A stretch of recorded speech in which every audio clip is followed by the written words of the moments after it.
Now that grow is gone. Medication, abortion, birth control, EC by Sophia Yen. Okay, she is a clinical associate professor of Stanford, Pandia Health, the CEO.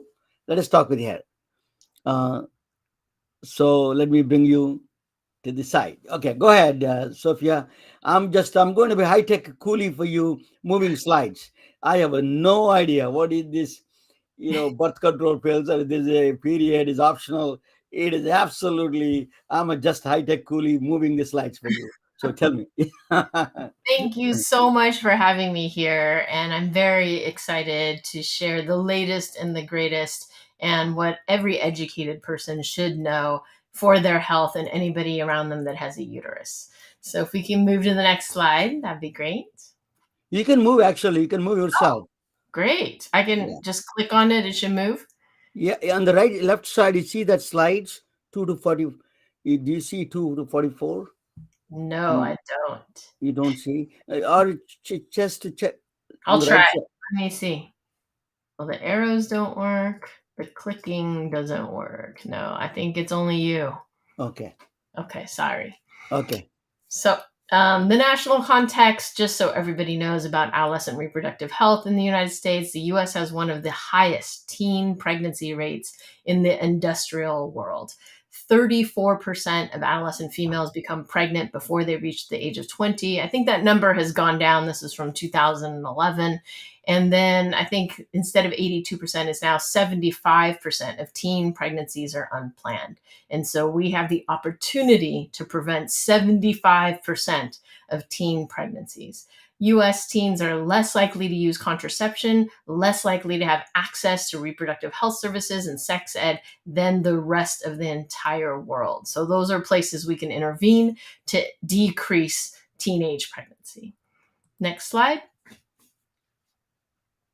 So, cases going to the Supreme Court of the United States. If you're not aware, there is a Texas case with the Fifth Circuit, and it alleges that the FDA wrongfully approved mifepristone, which is one of two drugs used for medication abortion. And medication abortion can be used up to 10 or 12 weeks of pregnancy, depending on if you're following the WHO or the FDA recommendations. Mifepristone is an anti-progesterone, and progesterone is the hormone of pregnancy. However, mifepristone is safer than Viagra, safer than penicillin, safer than Tylenol. It was approved in 2020 and has been used by more than 5.6 million women in the USA. So it is crazy to take that medication away. Misoprostol is the second drug that is used in conjunction with mifepristone for medication abortion, and it can be used alone, but it's not as effective. It's only 76% effective versus if you use the two together, 97% effective. And then if you use it alone, then you get more side effects such as diarrhea. And currently, it's going back to the Fifth Circuit and then to the Supreme Court. But if the Supreme Court does with this as what we saw them do with Roe or Dobbs, then we will expect that it's possible that mifepristone will become undone by the Supreme Court, which will be a travesty. There are 17 liberal states, and yay, Washington State, but boo, New York and California is not part of these liberal 17 states that is actually suing the other way, telling the FDA that they have to provide mifepristone. And so, California, if the first law were to be upheld, then we would lose access to mifepristone and we could only use misoprostol, which again is only 76% effective and has more side effects.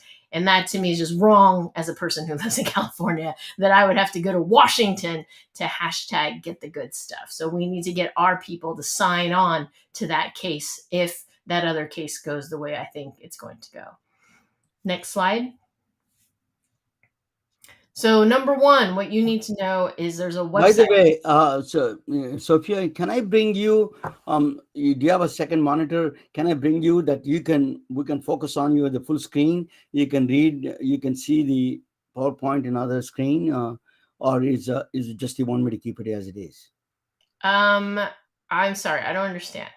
No, just what I want to do is sometimes is a much better that you come on the screen and talk with them face to face.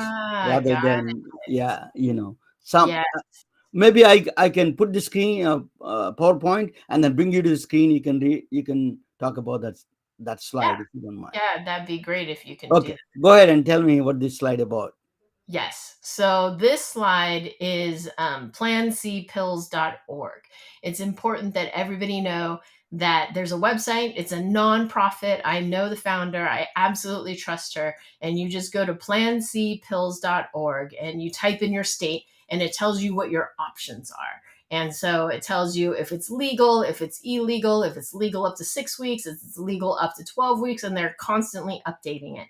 They also have a free medical hotline. So if you have any questions about medication abortion, then they will answer them. But if you use one of the companies that are listed there, and it's about $120 to get a medication abortion, which is cheaper than anything that I know of going in person or seeing a doctor to get medication abortion, then that doctor should be able to handle it. But if somehow they're not available, there is a free medical hotline. And then there's also a free legal hotline because maybe it's illegal in your state. However, you're still in dire consequences, then you can consult that legal hotline. So that's what that slide is. Okay, next slide I'm going to do. I'm going to show you this next slide.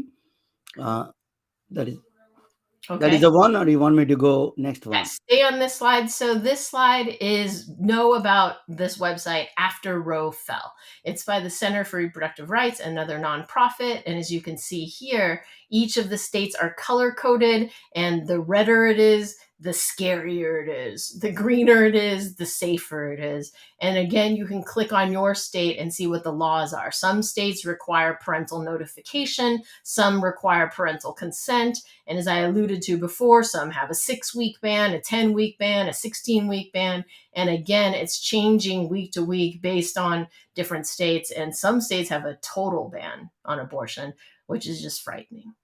Next slide. Okay.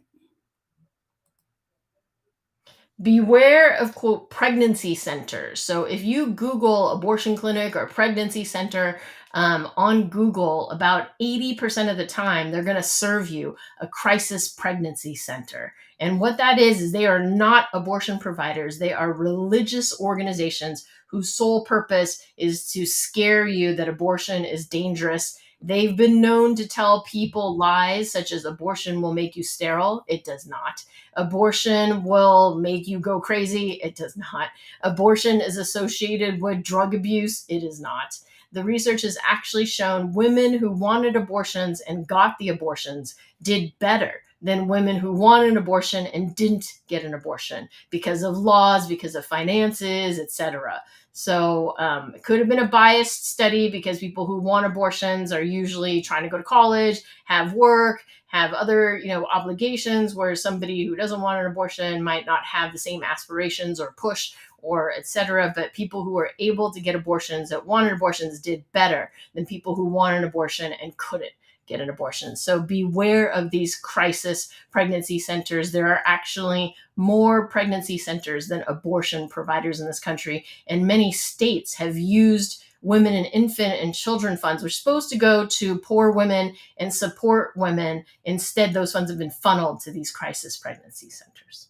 Next slide, as you've shown here, is the National Network of Abortion Funds and the National Abortion Federation. So there are a bunch of bad websites out there, but these two are safe. Abortionfunds.org and prochoice.org. Abortionfunds.org, you see all the little purple. If you need money for an abortion to take care of your child while you are running off to get an abortion, or just a transportation, housing, or abortion, these people can help you get money. However, I just saw a horrible article saying they have run out of money. So please, if you can donate. It's nonprofit, it's tax deductible, and you can donate either nationally or you can donate to a specific state. If like you love Georgia and you want to help women in Georgia, then donate to the Georgia Abortion Fund as opposed to the National Abortion Fund. And then the National Abortion Federation are trustworthy doctors, nurse practitioners that are safe to get abortions, that aren't going to lie to you or do anything strange, and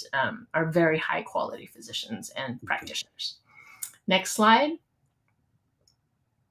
Delete your period apps. So know that I went to MIT and I have lots of friends that are in forensic computing. And if you were ever to go to court, if there was a subpoena or whatever, if it was ever on your phone, ever linked to the cloud, which, you know, our phones are always linked to the cloud against our will, then they can find it. And if the policeman or the lawyer knows the right person to ask, they will find that information. So if you are in a abortion hostile state, delete your period apps, keep it on paper. And even then, I know as a psycho pre-med from before, if I were to turn you in, and then you wouldn't be applying in the same medical school year as I was. So I could knock out all of my female competition by reporting them for abortion, whether or not it's true, because the hassle of you going through that would mess you up.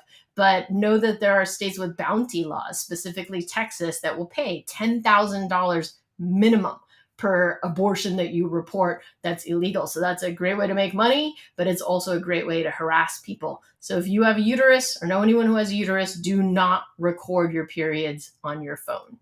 You mean to say, Dr. Sophia, you said that they will be discriminated against admission in the medical school because of these apps? Because of that, but I'm saying that if I knew that you had an abortion and it is illegal in Texas and I reported you, then, you know, that would probably take you out of medical school application if you were in jail or if you were fined $10,000 for breaking the law in the state of Texas. So just know that there are people like that out there in this world. Not me, but as pre-meds, we are often competitors. Number 5, optimize your birth control. Make sure everybody knows the birth control options. So this is a pop quiz right now. Before we show you the next slide, picture in your mind all the birth control methods from most effective to least effective. And I bet you a lot of you all are going to get the number 1 wrong because a lot of doctors don't even know this. So, ta-da! The most effective birth control is implant. You stick it in the arm, it lasts 3 years. Can you believe that beats vasectomy, which is the gold standard? Then comes IUD with hormone, which beats tubal ligation, which is the female version of vasectomy, which then beats the IUD, copper, the shot, the ring, the patch, the pill, condoms, withdrawal, and then fertility awareness method. And of course, somebody's going to say, what about abstinence? Abstinence is great, but people that have taken an abstinence pledge, very few of them are able to execute that. You literally have to be a saint or a priest. And even then. So know that of the methods out there, the implant beats the vasectomy, beats IUD with hormone, beats tubal ligation, IUD, copper, then shot, ring, patch, pill. Know that this is the efficacy. And this is a great chart by the CDC on the effectiveness of family planning methods. Next slide. Okay, so the latest, but not the greatest. We always think whatever's new is the best thing out there, but I'm about to show you a couple new things that are not the best thing out there. So next slide.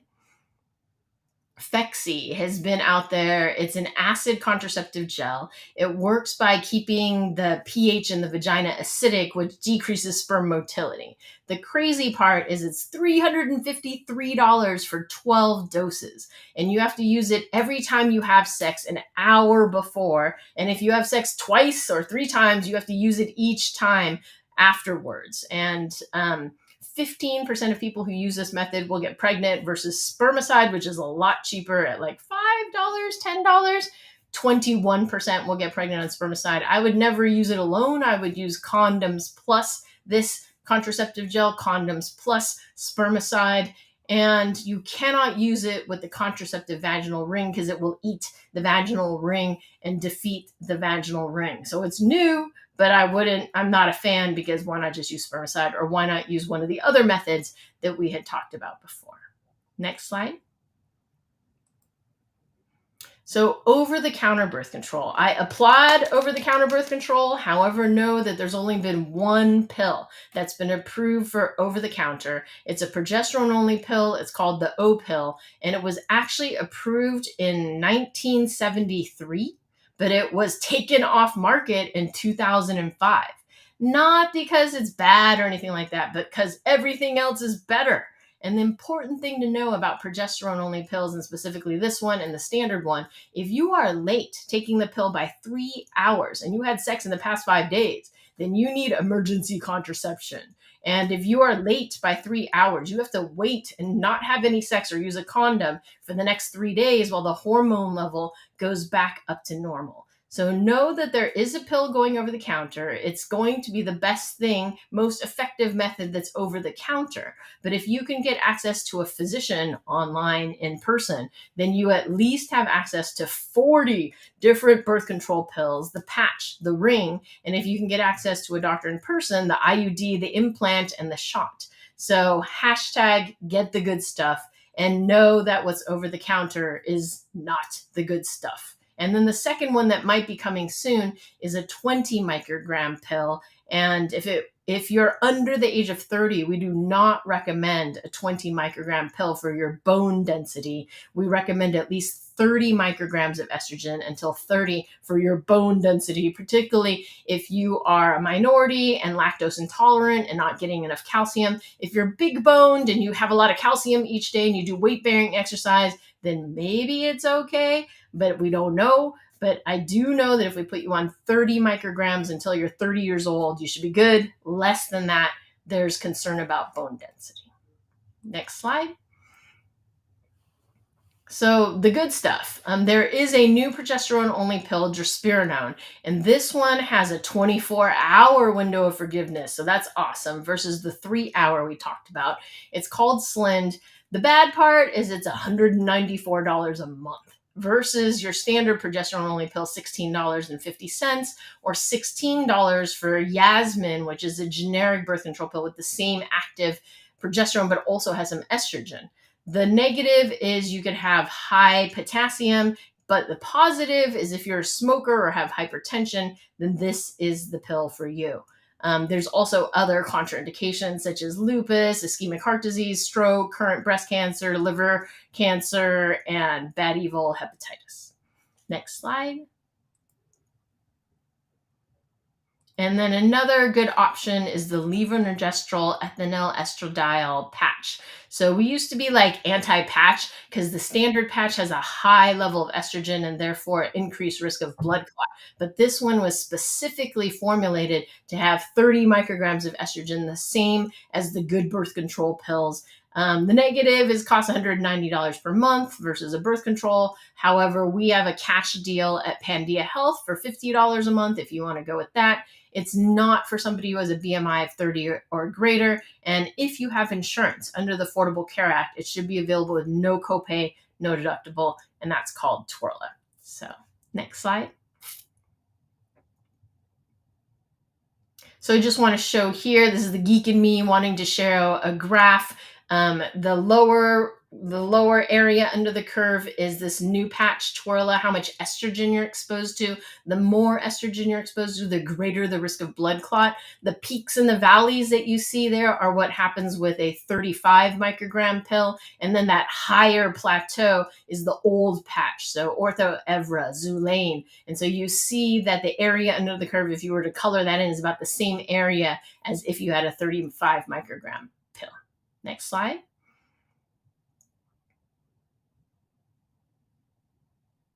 So some things to check if your doctor knows what they're doing or if they're not. We generally in academia recommend a monophasic pill. So the same dose every single day for 3 weeks or for the entire time that you're taking it. If your doctor has prescribed you a triphasic and you didn't specifically ask for that, then they are not up to academic standards. As I mentioned before, you want to make sure that your estrogen level is 30 micrograms until you're 30 years old. If you're 30 or above, you can do whatever you want. But if you're under 30, we want at least 30 micrograms of estrogen. And then below, I provided some studies showing that there's lower bone density if you use less than 30 micrograms of estrogen. And then another one is, in general, norgestimate is a great pill if you're not trying to skip bleeds and if you're Caucasian and potentially Latina. Desogestrel is better for those of Asian Black descent or anyone who wants to skip bleeds. It just has less breakthrough bleeding. And if you fail desogestrel, but you can drink 8 glasses of water a day, drospirenone is great. So for any physicians watching, that is some secret tips on prescribing. For any person with a uterus, those are the drugs you want to demand when you go see a physician. Next slide. I have an article where I rank all the birth control pills from most likely make you bleed, least likely make you bleed, most likely give you zits, least likely to give you zits. And if you go to bit.ly, capital P, Pandia, capital H, Health, capital A, Androgen, you can have access to this chart. Next slide. This just highlights some of the most commonly used one, and the higher the progestational activity, the less likelihood of breakthrough bleeding. The higher the androgenic activity, the greater the likelihood of zits and munchies. Next slide. So top 3 reasons for missing a pill: forgot, away from home, no new pack. The way you take care of that is you get an alarm, you get a birth control holder, you get an extra travel pack, ask your doctor for an extra pack of pills, and if your insurance won't cover it, know that most generic pills are $7 to $15, totally worth not getting pregnant. And then ask your doctor to write the prescription. Dispense 13 packs for a year or 17 packs if you're skipping the placebo, and then get a delivery service. Pandia Health can deliver in all 50 states. If you have a prescription and insurance, you pay us nothing, thanks to the Affordable Care Act, unless you want a brand name when the generic is available. And then we're available in 17 states listed below. If we're not in your state, we encourage birth control tourism. And the example I give is we are not in New Jersey or Connecticut, but who can't get to New York once a year? So if you can get to New York and be like, I'm in New York right now, then our New York doctor can legally write you a prescription, and then we can deliver to all 50 states. And you just have to get back to one of our states within a year to renew your prescription. Next is emergency contraception. Know about it. Get it in advance. Think of it like a fire extinguisher. You want it in the corner. Oh my goodness, the condom popped, or God forbid somebody was sexually assaulted, or you forgot to take 3 active pills in a row and you haven't taken 21 active pills in a row ahead of time. That's when you need emergency contraception. So nice to just have it sitting there. If the condom pops at 3 a.m., I want the medicine in the person with the uterus's mouth within 3 hours, not as soon as possible. So if it pops at 3 a.m., I want it in that person's mouth at 3:10. I don't want any cuddling, snuggling, waiting till the morning after. But know that any emergency contraceptive method, you can wait up to 5, not wait, but you can use up to 5 days after. But the sooner you use it, the more likelihood it's going to work. Methods of emergency contraception: quiz your doctor, ask them if they know that you could use the copper IUD, but more importantly, they probably don't know unless they're keeping up on the latest research, but they might. So if they do, kudos, you have a good doctor there.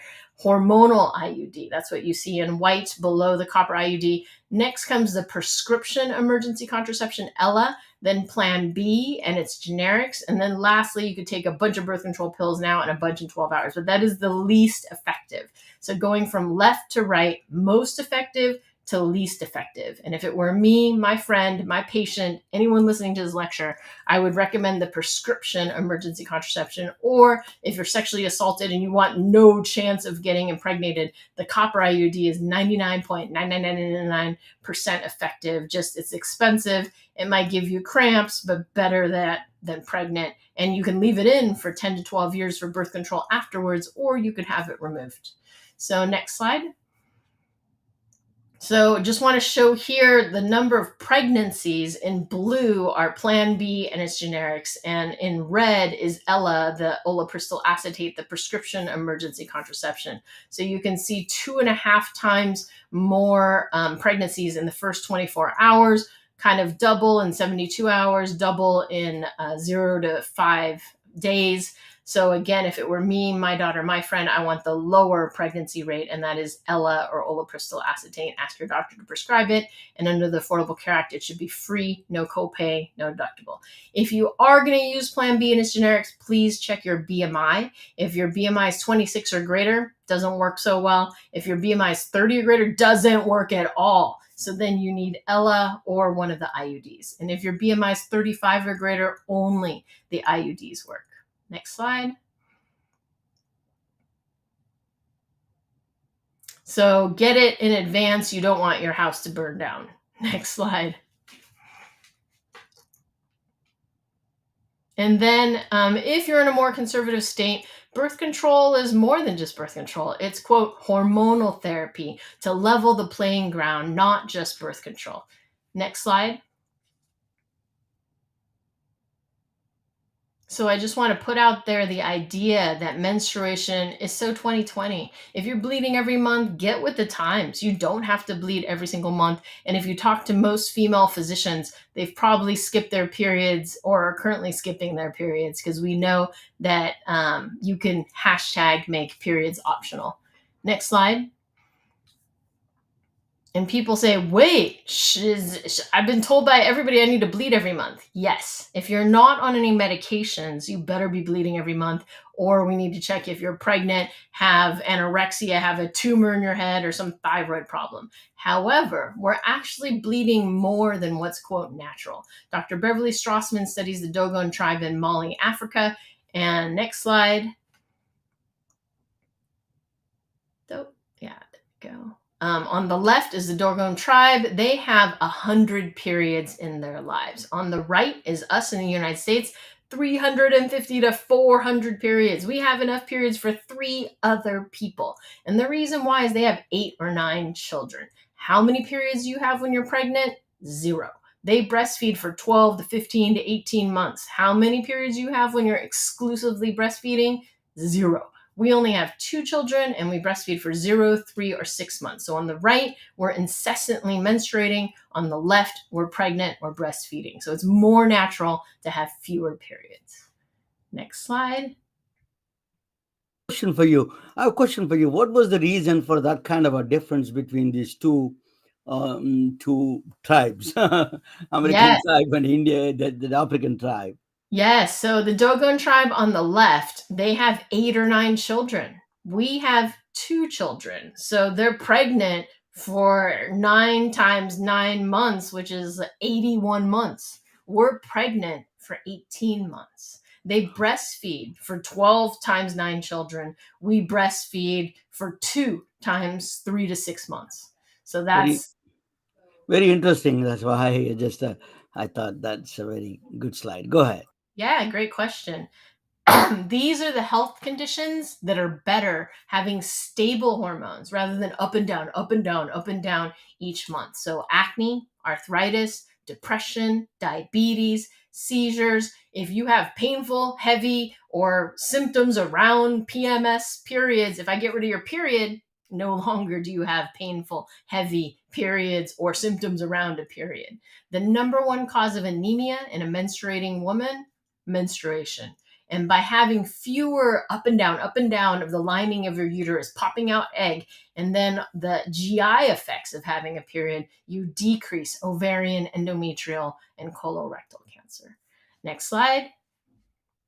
Financial education, the number one cause of missed school and work in a person with a uterus under the age of 25 in the US of A, but also in other countries around the world, is heavy, painful periods. 10 to 45% of young teenage women miss school because of periods. And as a tiger Asian mom in Silicon Valley, I ask you, is your young person going to do better bleeding or not bleeding on their SAT? Because I've given both of my daughters the option of hashtag periods optional. And then also the Chinese Olympic swimmer, she came out of the pool, I believe this was 4 to 6 years ago, and she's like, ugh, I think I lost a millisecond because I had a cramp or was bleeding. And I was like, who is your doctor? Because if I were your doctor, there is no way you'd be bleeding anywhere near the Olympics. So if you want to be on top of your mental game, your school game, your sports game, I recommend you consider controlling when you bleed at the very least, if not hashtag periods optional.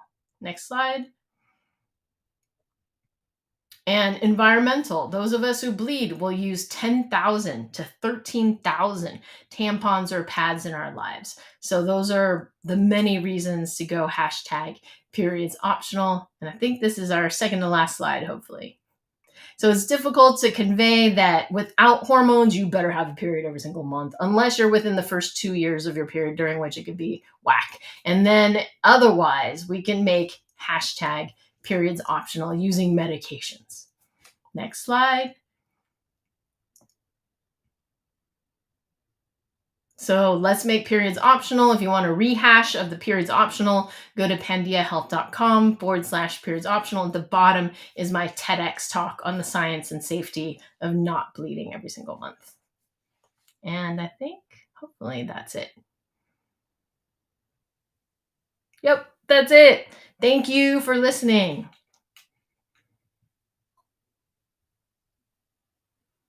Yeah. Let me ask you, my daughter is getting married. So during the marriage and the honeymoon trips, and she doesn't want all these things. So would you suggest her something? What kind of things you suggest?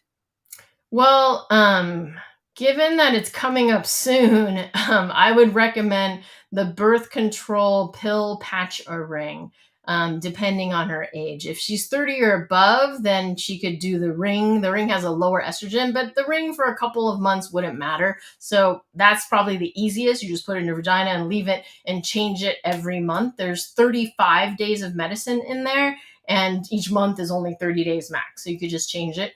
Alternatively, she could do the patch because that definitely has enough hormone. Just change it once a week. And so normally it's 3 weeks on, 1 week, 1 week, 1 week, and then off and bleed. But she could just keep going. You can go for up to 12 weeks, but you don't want more than 12 weeks because the estrogen builds up and then there's a risk of blood clot, etc. Or you could go on the pills, which I like because there's 40 different pills. If the first one doesn't work, I'm sure I can find a pill that works. And again, I would recommend for your daughter, given her ethnic background, a desogestrel birth control pill. You, yeah. So Sophia, thank you so much. She could have joined it, but she's working the working time. But actually, if you would have lived in 1700 in previous life, you would have saved another extraordinary woman's life. I'm going to present that topic. Just So she's Sophia Yen from Pandia Health. She's always very good, presenting her topics. So this is a topic. It's a very provocative topic. Would you like to remember her for sex or science? I'm not. I'm not talking about Sophia. I'm talking about the lady in the pictures between Newton and and Einstein. Let me give you some. I'm going to bring both of us. Let me. This is a wrong one. So just to give me. Let me give you this both of us together on the side. Just I'm still struggling with all these new things. Just to give me 1 second. Yeah. Okay. Okay. That's good. We are ready to go. So that's a Sophia Yan. So it is but by the way, today was announced a Nobel Prize in Physics 2023. I'm a physicist. I got to say that Pierre Agostini and Annie Lulia and Ferenc Krauss, they won the Nobel Prize for the movement. They take a picture of the movement of electrons, even the molecules. They want to see how the molecules are formed. So we are going inching towards the genesis of life soon. So this is the Nobel Prize winner today, announced today. So just I wanted to plug in. But anyway, they said about her, a great man whose only fault was being a woman.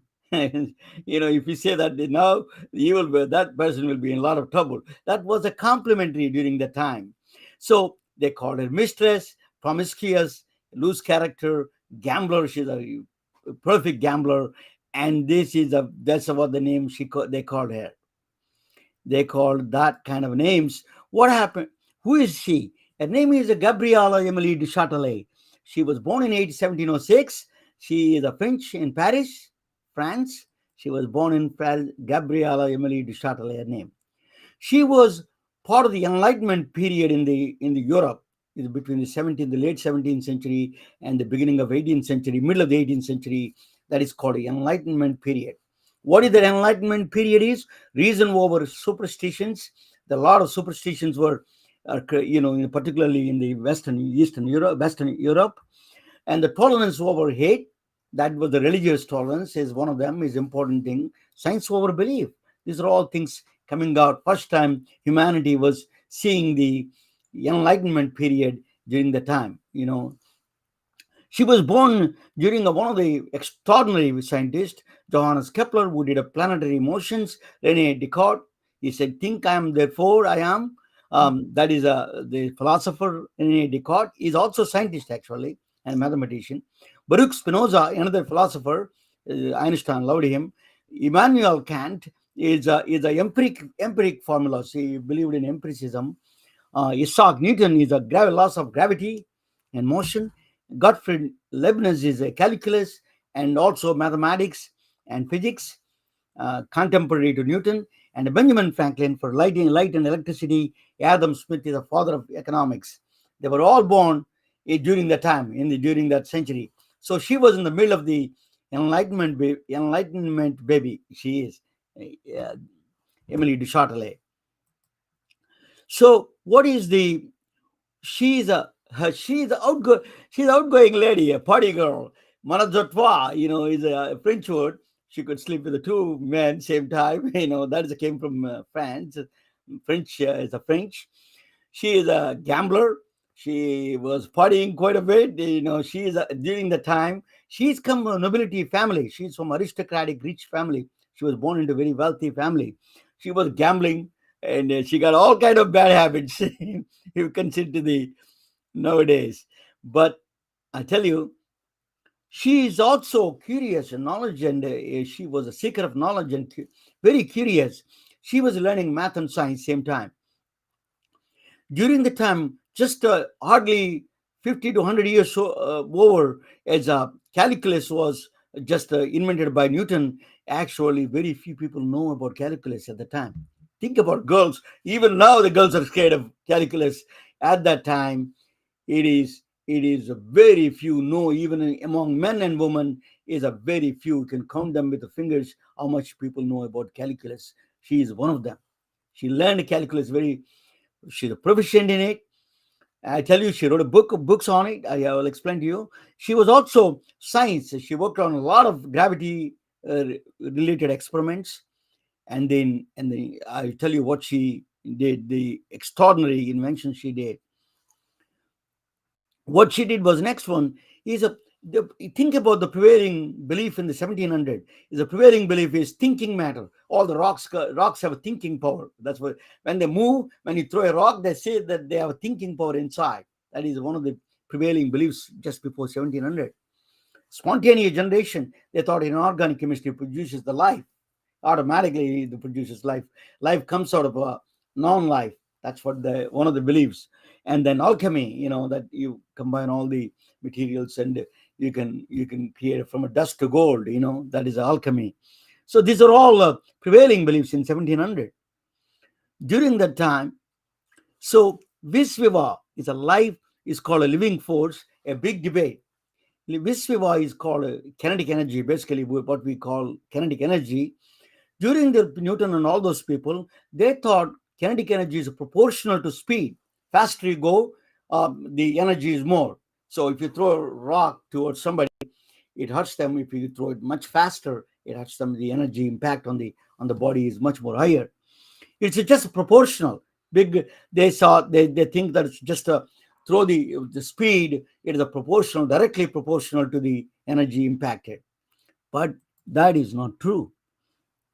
What she did was she was learning. She was crashing into men's parties all the times in Paris, Academy of Sciences meetings. So probably she was dressing like a man. She had a very ready-made clothes for her. This is it was told actually she was always in a bag. She was carrying men's clothes, and she was just jumping into the men's meetings. Probably they know who she was. Probably she slept with half of them, so they didn't say any one word. So she was learning science through participating in the men's meetings, crashing into the men only meetings quite a bit during the time. So she said that all they're arguing about the Visviva debate is a big, which means living force, how the energy of the moving bodies is the infancy stage at the time, the equations, the energy of the moving bodies. So she said that forget about all these arguments. I'm going to do the experiments. And she built a chateau in outside of Paris, Surrey, and then she built a big house, they call big mansion. She built a mansion, and she wanted, in the basement she put a laboratory, and then she created she's a wealthy, so her parents are from very wealthy family, they're nobilities. She created a library, comparable. They said that this library is comparable to the Academy of Sciences of Paris library. So she collected huge number of books, and then she did elaborate. She imported she imported lab equipment from England, actually from all other countries.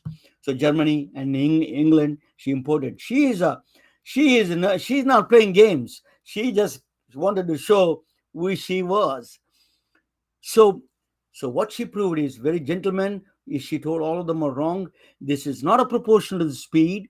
We were living force. Kinetic energy is not proportional to speed. It is proportional to v squared. That's where the squared comes there. She said that squaring is, the 2 square is 4, 4 square is 16. That's squared. It's a very exponential force. So if you are, for example, I'll give you an example of that to understand that. Car going with the 20 kilometers per hour, the energy is 20 times. The energy is 20 times is not correct. It's not proportional to 20 times. Car going with the 20 kilometers per hour, the energy is 20 squared, 400 times. So every 1 mile per hour speed increase, your impact energy increases squared. That's why it's going 30 to 35 to 40 miles per hour is a huge differences. That's why you have to be. So that's what she proved. That's a squared. That's what she's famous for. So Newton was not 100% sure about the squared part of it. She actually confronted all these men.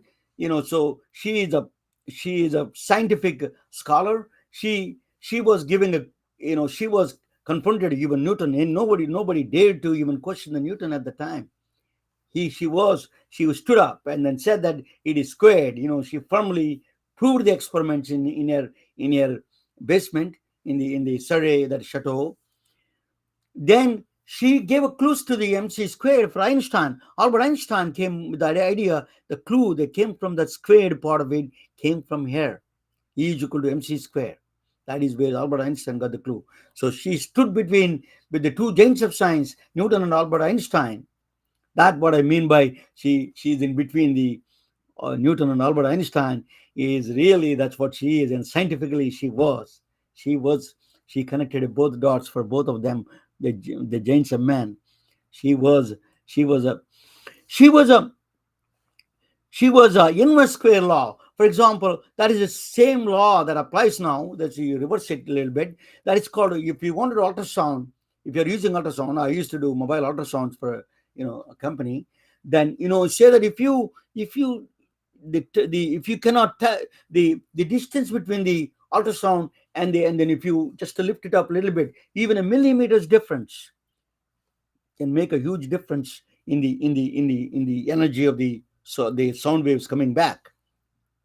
So now we do that inverse square law. So it is pervading entire universe. Inverse square law is in the electricity. You will see in the ultrasound. You will see in the brachytherapy. Particularly, brachytherapy is that when you put directly, Sophia can do that. You can tell me that you can put directly the radium and all those the radioactive materials directly on the tumors. So it has to be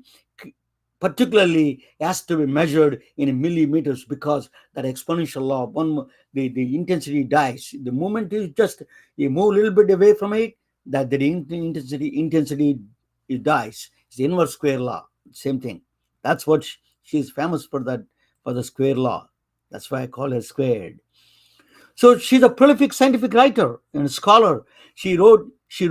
I can read all maybe Sophia knows about French. I don't know much about French, but she was letters to the prevention of smallpox. Think about that, 1736. She wrote at the time small. There is no vaccines, but very all that they inject a small amount of smallpox into the body, and then it creates immunity for them. So she wrote in the defense of the vaccines in 1736. Think about that. That is a letter she wrote. She was a concept of happiness and moral philosophy. She wrote a essay on it. Actually, Immanuel Kant, they said that he copied from her, such a giant of philosopher, that there was proof that he copied from here some of the ideas. So there was a guy, there was a scientific establishment just wrote was were criticizing her. So what she did was to tell you that she is not a person to put up with. She wrote a book in defense of all her arguments, and one of the guys actually resigned from the Academy of Sciences because she was so good. She really did. So she wrote a book and fully, really proved it. The next one is dissertation on the nature of propagation of fire, which is a kind of the fire, the heat to propagation, basically, convection, convection, all of them. She gave a loss. First time she gave a lot of letters to the, in the 1738. She was the woman, prolific. She's a scholar. She is a writer, prolific writer, and she was so what happened was she's an influencer. She was already famous in Germany. She German Academy of Sciences admitted her first time, first woman to be admitted in the German woman's publication.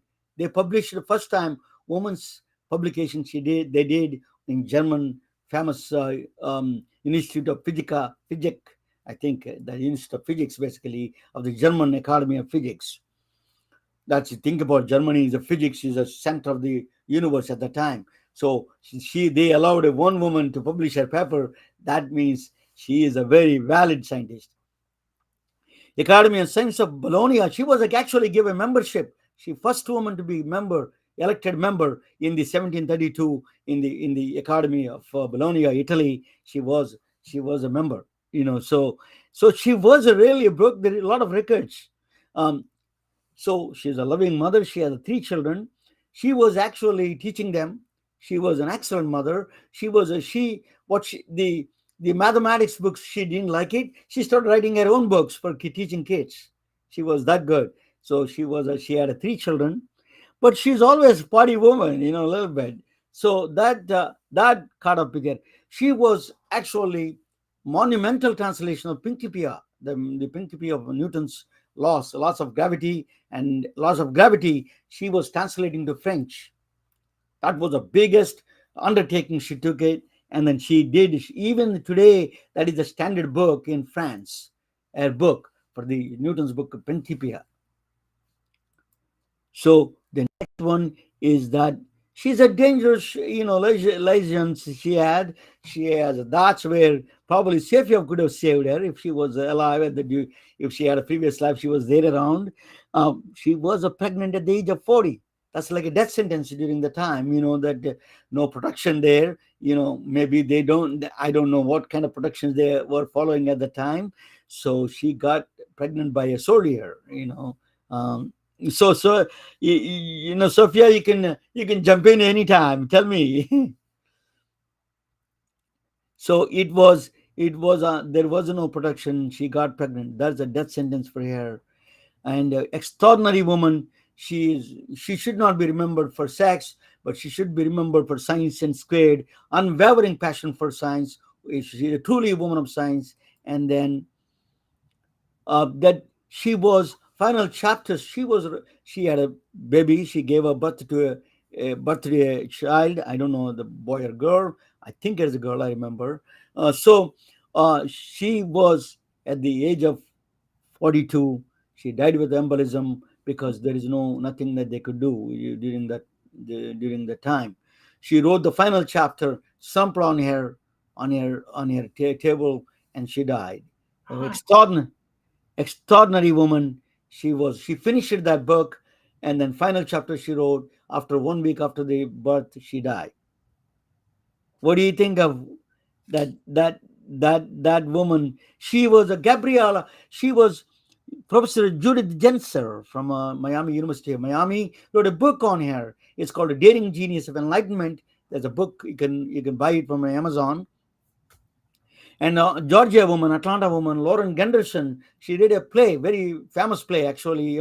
Gabriella Emily DeChattelet play is a very good Broadway play, and she's a award-winning play. So I think is one of the extraordinary women of history in science, Gabriella Emily Thank you for listening.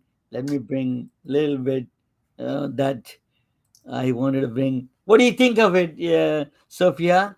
Amazing. I'm sad that we never heard of her name anywhere in my education, physics in high school or at MIT. So I really appreciate you highlighting all the women in science that are unsung. And so, particularly women, you think about that. I don't know what the mechanisms during the time was to prevent a pregnancy. I don't know how the woman stopped that process during the time. So a lot of women must have died. I mean, if she's a royal and she died, and think about that, so many women died because they got pregnant during the later stages of their life, right? Yes. Yes. No, there's still women that die today in birth if they don't have the right health care, particularly in third world, impoverished countries where the women just bleed out. Unbelievable. So I think you're saving some of them through your pandiahealth.com. Sophia Yen is a. So, Pandi, tell me a little bit about Pandia Health. Just what do you do, and how can they contact you? Is a little bit Yes. give a background of Pandia Health. Please check out Pandia Health. Pan is every, Dia is day. So that helps you remember how to spell it. Pandia health.com. And that's our website.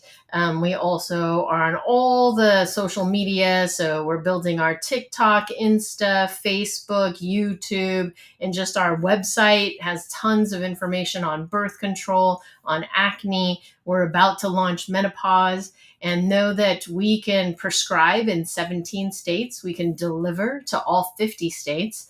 And it's only $30 once a year to use our expert birth control doctors who know how to use that algorithm to find you the best birth control pill so you have the least amount of side effects right from the beginning, rather than having to try 3 different pills, as many of us had to, until you find the right one for you. So thank you so much for letting me share Pandia Health. And if you want the best birth control care, come to us. If you want to make periods optional, come to us. And we're about to launch one of the best menopause care out there. Thank you. And actually, you introduced me somebody that I'm going to interview next month for the menopause, on the woman's menopause. Yeah, the man. So I'm going to. I have a lot of friends who are going through menopause stage. I can bring them. The young children are not. The people are not that age of teenagers are not on my system, but that you can your friend is going to talk about menopause. Thank you so much, Sophia. Thank you. It's an honor and truly a privilege to talk with you. Thank you for having me. I really appreciate this podcast. I think you cover such important topics and, highlighting women in the past that deserve better recognition.